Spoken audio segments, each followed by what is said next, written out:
before I give you the full tour of our new Tokyo home, I just want to give you a little bit of context.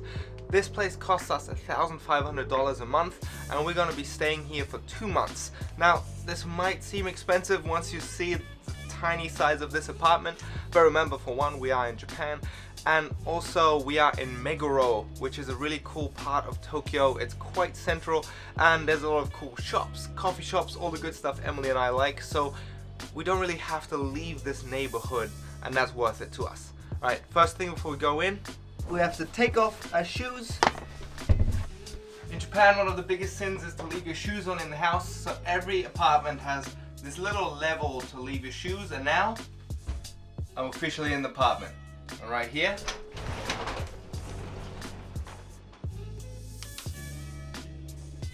welcome to the bathroom.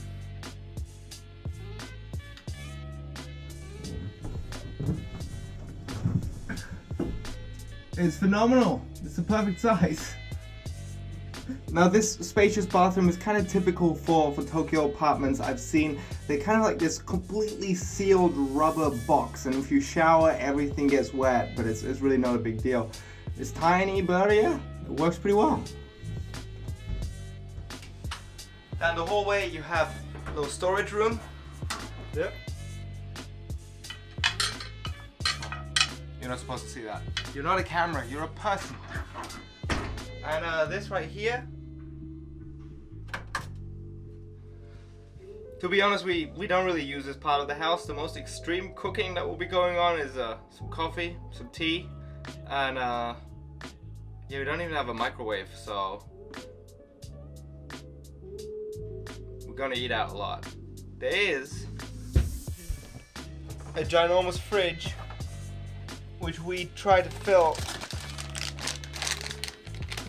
with our favorite treat, frozen blueberries. Moving on.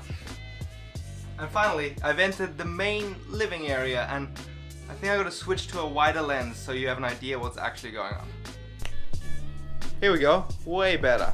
So over here is Emily. Hello, welcome. Here's our desk, or my desk rather. I always take over the desk. So Jason has to sit on the couch, which is just my size. And then we have the balcony. Oh, I want to do the balcony. Okay, you do the balcony. So, get ready. This is it.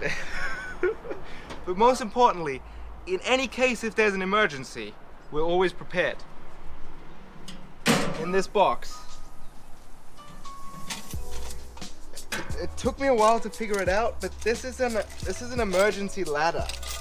So if there's, I don't know, a fire, we can, I don't know if we could figure this out in an emergency, but you're meant to hook it onto the balcony and it detaches.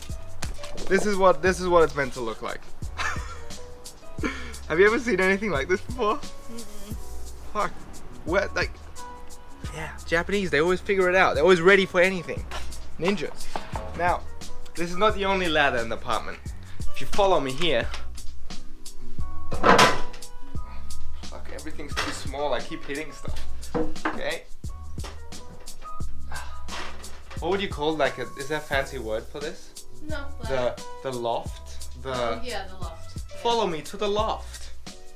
So you're probably thinking, up in the loft, we should have a bed, and of course, We don't. we don't have a bed. No. It's just this weird chair and our suitcases.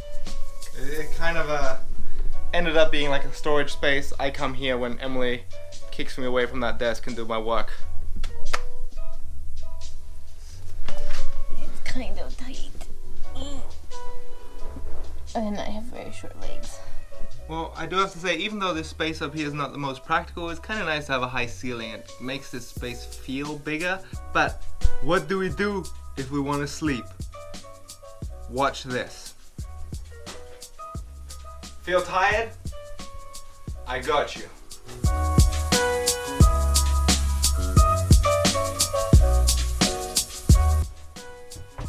Boom! Transformers. So yeah, that's pretty much all there is to it. This is gonna be our little world for the next 2 months. I'm curious how we're gonna adapt to this tight space and weird layout. And that's kind of what I love about being this nomad. Emily and I, neither of us have an apartment or a place anywhere else in the world. That makes it possible for us to afford staying in a place for longer, and with Airbnb and a place like this, we really get to experience what it is like to live as a local and to get to really have an everyday life in Japan. It's gonna be fun, and yeah. Let me know what you think of the place. Could you live here? What would be good? What would you be missing? I'm excited.